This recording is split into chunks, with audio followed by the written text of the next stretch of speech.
Welcome to Aston MTB. I'm going to introduce you today to a brand new bike for the channel. This is my custom Starling Spur gearbox bike. Let's get into it.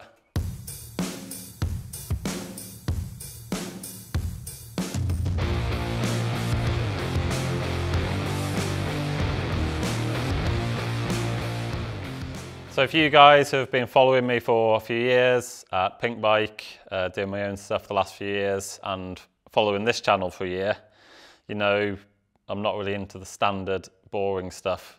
A lot of people are doing the standard testing, reviewing. Here we try to test more interesting things that are maybe pushing the boundaries of mountain bike technology a bit more, interesting builds. So yeah, this is what we've got. British steel Starling Spur gearbox bike, Swedish suspension from Öhlins, coil shock, air fork. This is a 38 fork, 170 both ends. We've also got Hope brakes. We've got some one-up pedals. We've got 2 pairs of grips from Renthal, alloy Crank Brothers synthesis wheels, and the heart of the bike is the 9-speed FE gearbox made in France. So I ordered this frame at the end of last year. It took a few months to build with a slightly custom geometry, and yeah, it's brand new. It's June now, but the bike's still brand new. Still even got this little decal plastic on. But yeah, made in the UK in Bristol by Starling Cycles, Joe McEwen, who was a carbon fibre aerospace engineer, I believe, back in the day, or his previous job. And he's making steel mountain bikes because he believes steel is the best material to make a mountain bike from, and that's coming from a carbon fibre aeroplane engineer. So that's something to bear in mind. Super nice frame, made in small batches in Bristol, in a small little factory. I went there in February to pick the bike up. I think there's 3 or 4 guys working there. Super nice, friendly little workshop, doing everything in-house. I think that's really cool. So yeah, let's have a look at the frame. This is number S507, so I guess it's a 507th bike from Starling. A lot of nice details on this, starting with the head badge and this big sort of old school gusset on the head tube, which has got these nice little Starling bird cutouts, laser cutouts. Nice detail there. So moving on to these little lugs. These are pretty cool, these lugs. They can take 3 cables or hoses, 1 on each side and 1 on the top. All the cable routing's external, except I think the middle one is a channel to go into the stealth dropper post routing. So that's going to go into the frame. Through this badge, there's a little rubber grommet to keep the water out. Moving down to the shop mount, we've got a couple of these guys. So we've got a few different options if we need slightly different shock lengths. This is a 230 by 65, pretty common shock to give one 70mm travel. We can also adjust it and swap these mounts to have, yeah, slightly different shock lengths, slightly different geometry, and even mullet wheels if we choose to. And yeah, moving down a little bit further, under the top tube here, we've got a couple of mounts for bottle cage, as it is, we all know it's impossible to ride a bike without 500ml of water attached to it. Otherwise you just can't ride it. This is the extra large frame, so it's got this extra little gusset here for strength on the seat tube. And another nice feature of the steel frame, I've seen these on a few bikes before, BTR do the same. It's a little integrated seat clamp, so you don't need an extra seat clamp. That keeps things clean and keeps the bike more simple. 853, this sticker here shows it's all Reynolds 853 tubing, which I think Reynolds is a British company from Birmingham. Super nice frame. Moving on to this part, you'll notice there's no bottom bracket shell. That's because it's a gearbox bike. Yeah, so onto the swing arm. This guy, again, some nice details. This little bolt-on bridge, it's not welded, it's bolted on. I'm sure there's a good reason for that. Probably to do with flex and possible cracking issues. Bolting a plate on could avoid that and help spread the stress in different ways. Again, I'm not a bike engineer. I'm just having a look and chatting about these things. Huge main pivot with these removable blocks, and this guy will actually fit around the gearbox, and the swing arm is going to pivot around the gearbox. Again, some nice attention to details with the gussets, not welded all the way around. They're welded on some sides and not others. Again, I believe this is to help the stress dissipate through the frame. If you weld the gusset all the way around, it reduces the flex and can put more pressure into certain points and cause cracks. So in certain situations, some gussets need to be welded all the way around. In other situations, they should be left open to let the stress dissipate. It's not very well painted there, it's a bit rough. Another detail similar to all the Starling bikes, very thin seat stay. Again, this is for flex, compliance, grip. Super stiff bikes, I'm not a fan. There should be some amount of flex to keep the wheel attached to the floor, going over all different kinds of terrain. Some people think super stiff bikes are better. Some people think more flexy bikes are better. I'm on the flexy side of the equation. I think you want grip from the suspension, from the tyres, and from the frame itself. And in an ideal world, you get a really nice progression of flex from the tyre, through the wheel, through the frame, and into the centre of the bike. Last couple of details on the swing arm. Slightly adjustable brake mount, because these are essentially horizontal dropouts. We've got these big blocks here, which if we undo these pinch bolts, we can actually rotate. And because it's essentially a single speed setup from the gearbox, we can fit the chain, and then to fine tune it and to tension it so it's not flapping around, we don't have to use any idler wheels or pulleys. We can use these eccentric blocks to tension the chain, get a perfect chain tension with no chain flap. Right, moving on to the gearbox. I'm a big fan of gearboxes. I know they're not the perfect solution at the moment, but I've been riding mountain bikes with derailleurs for 25 years and they're shit. They're always bent, always broken, always need tuning. Sometimes you might get a brand new bike, drop into a trail, rip the derailleur off first run. Ridiculous. I know nowadays they are very efficient. They're much stronger than they used to be, more reliable than they used to be. They've got more range than they used to have. You can have electric shifting, wireless, you can have gold colours, you can have petrol colours, anything you want. But at the end of the day, I don't think you can argue it's the best solution for a mountain bike, because at the end of the day, you've got a big weight on the rear wheel, which affects your sprung and unsprung masses of the suspension. And you've also got your gears just hanging off the back of the bike, just waiting to get smashed into something. It's constantly getting covered in mud. It's constantly getting hit into rocks and roots. If you crash, you can damage it when the bike falls on the floor or bounces. You've got a stupid flappy chain that you always have to try and silence using various methods to stop the chain flapping on the frame, chipping the paint off, making noise, all that faff. I think if you ask any engineer from outside the bike world if having all the gears hanging off the back of the bike for mountain biking is a good idea, they'd say no, that's stupid. So enter the gearbox. Effie Gear 9-speed gearbox, made in France, completely sealed, doesn't need any maintenance apart from once a year. Drop the sump bolt out the bottom, drop the oil out, put some fresh oil in.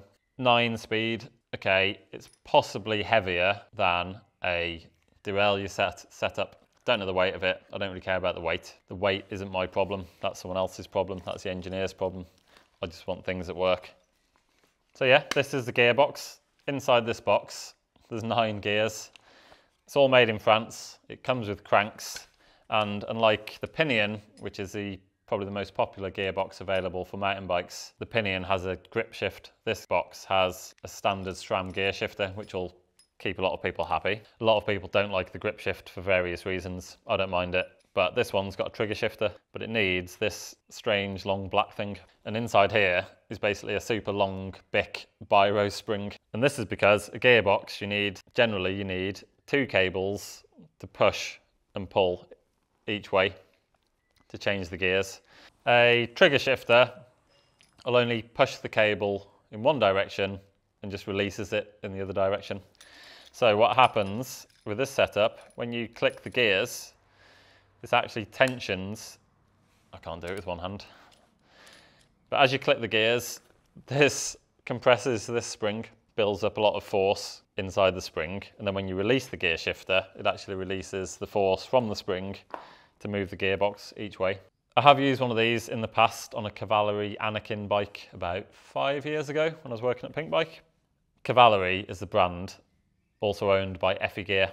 They're not really interested in making the bikes as much as the gearboxes, and they make those bikes as a way to showcase the gearboxes. But it was a really good bike at the time. I remember really enjoying riding it. It was very well balanced, very smooth. Rear suspension action was really good. due to all the weight being in the middle of the bike, not on the rear wheel. And one thing I remember that stood out was when you downshift or upshift down the cassette, upshifting into a harder gear. With this box, you can sprint as hard as you can, click the shifter, and it just changes absolutely perfect. You can barely feel it change. It's just like straight in, solid. No chain moving across teeth and crunching, solid, straight into the harder gear. Moving up a gear is slightly more difficult. When you're pedaling, you have to push the shifter and you have to stop pedaling for a split second to let it change. This is quite difficult for people to start with. I also found it difficult to start with, but after a few rides, you can get used to it. And you can really use it to your advantage. Two things you can do. One, you can click the shifter before you need to change gear. So maybe you're bombing down a hill, you see a climb coming up, you know that you need to change a few gears. You can just click before you get there, and then you're already in the gear that you need when you start pedaling. Also, when you're climbing, you can pedal. If you're grinding up a technical climb, pedaling, click the shifter up and it won't change, but you can wait for a suitable point, maybe going over a rock or a step or something, to let off the gear slightly and it'll change instantly once you stop pedaling.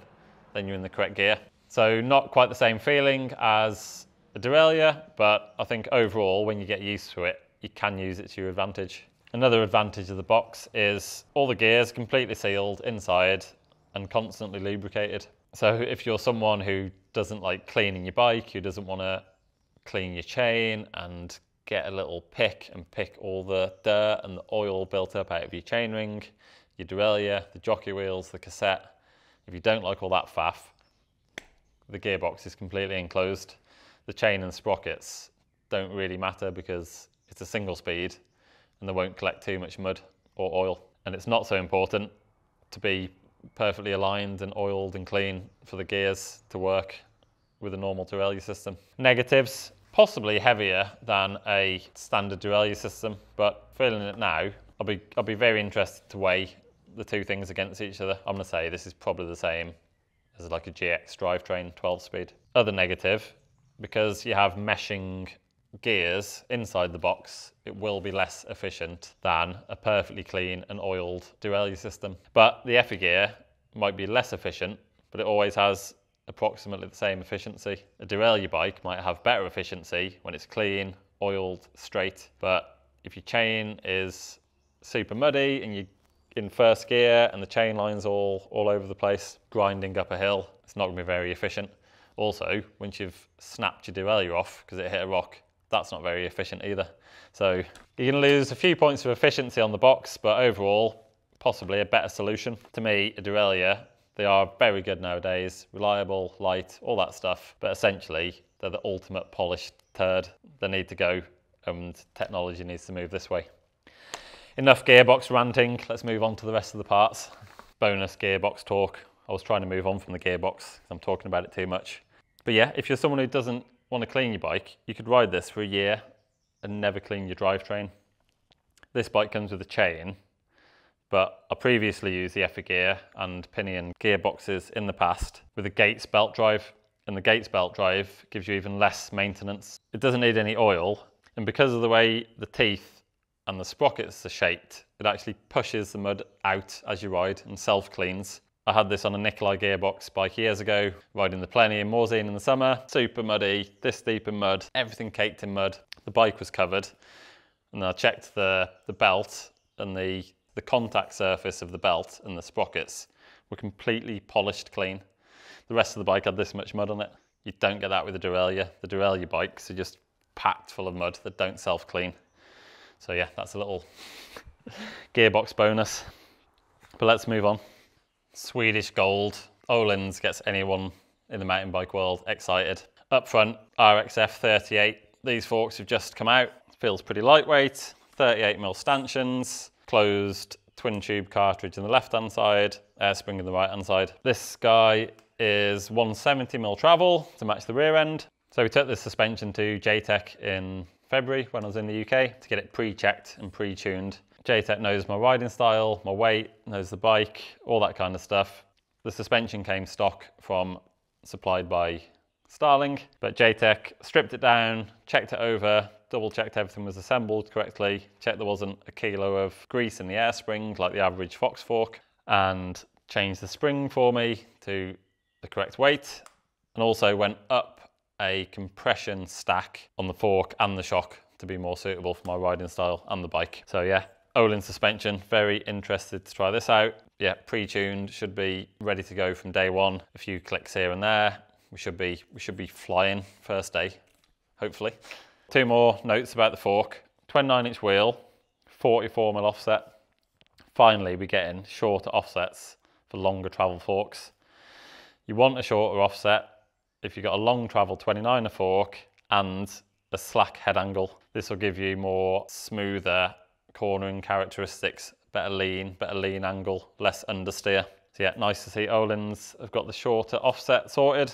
Another interesting point, a few people have asked why my boxes on the Supreme downhill bike and the orange, why we've swapped the spring side and the damper side over.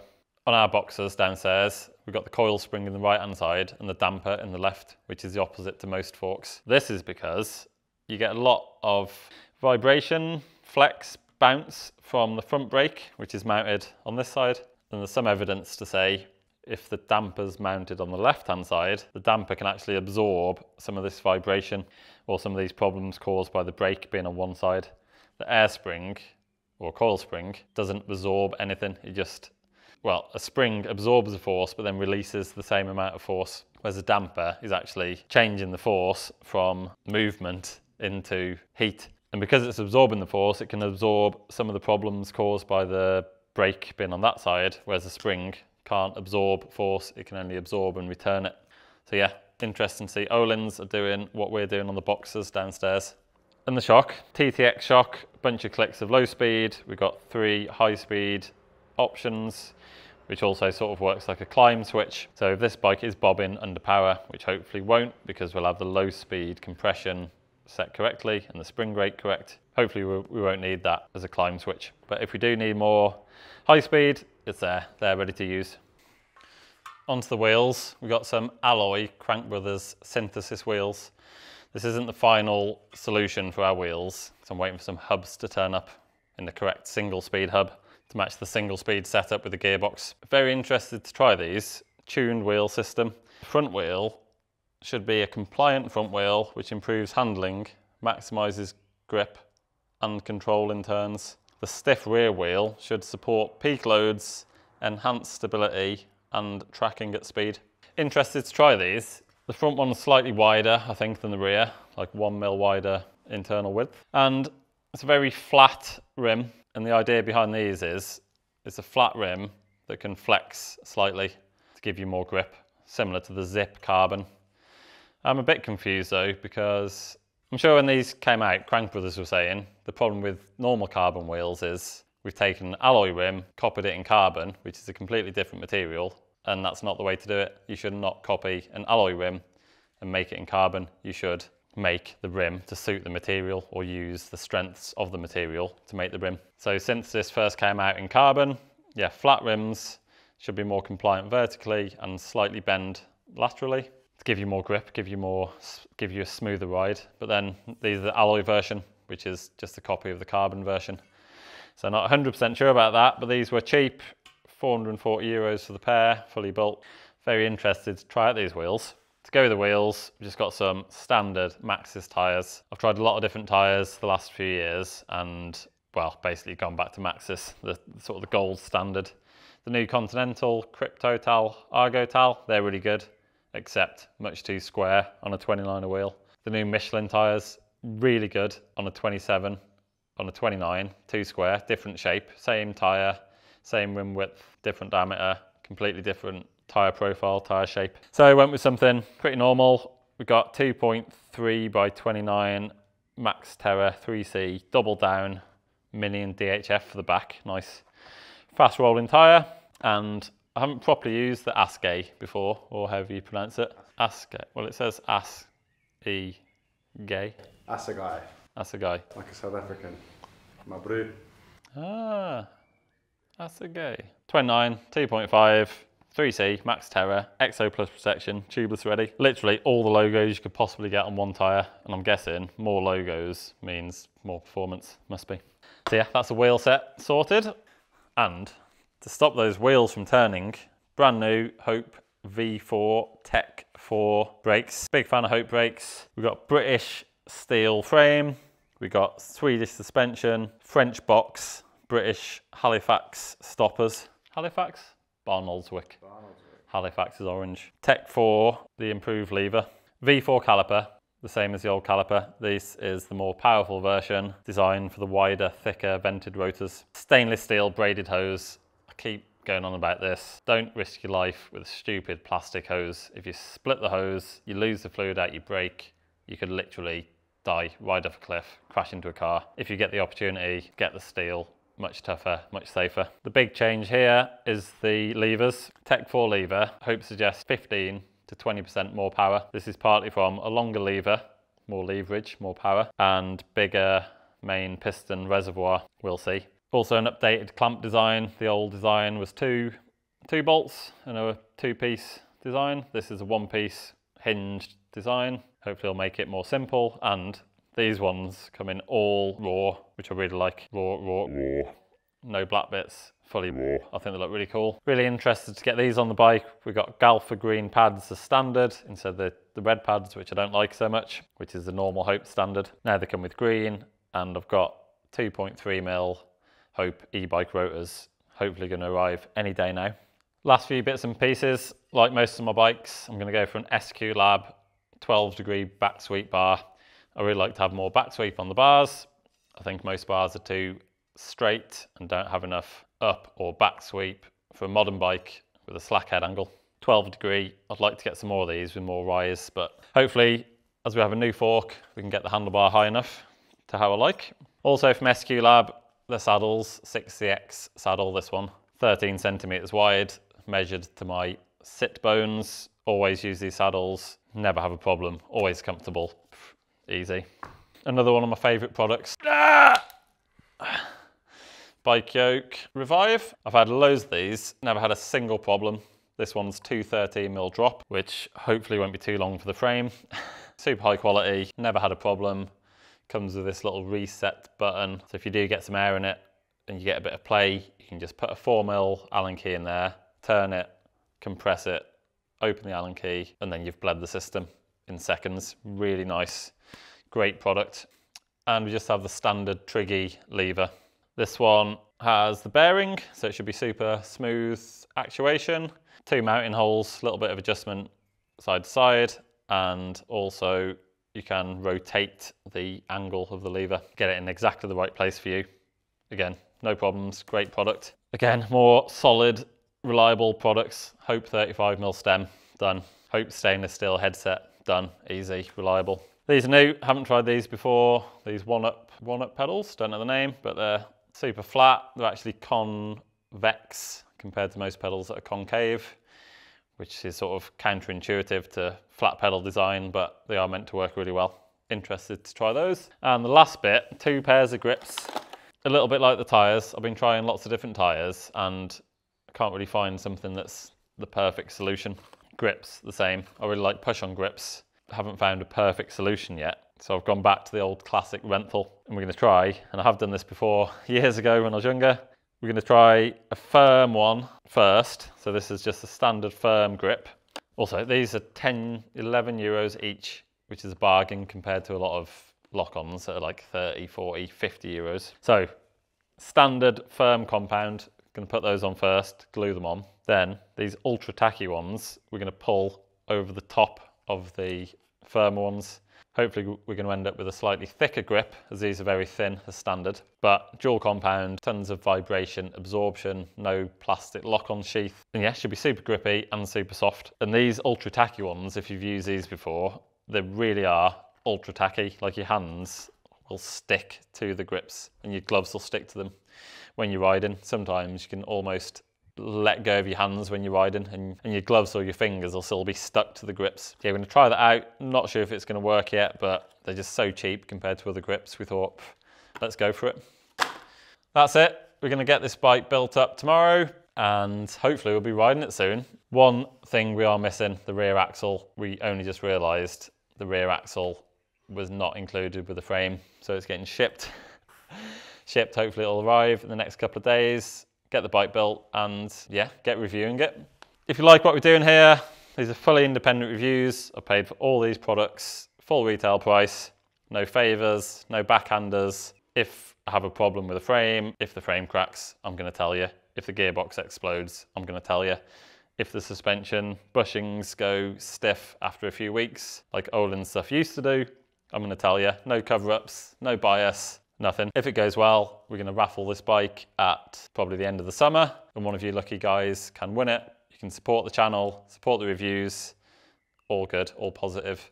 Go to the link in the description below, go to my site. There's a few raffles on at the moment.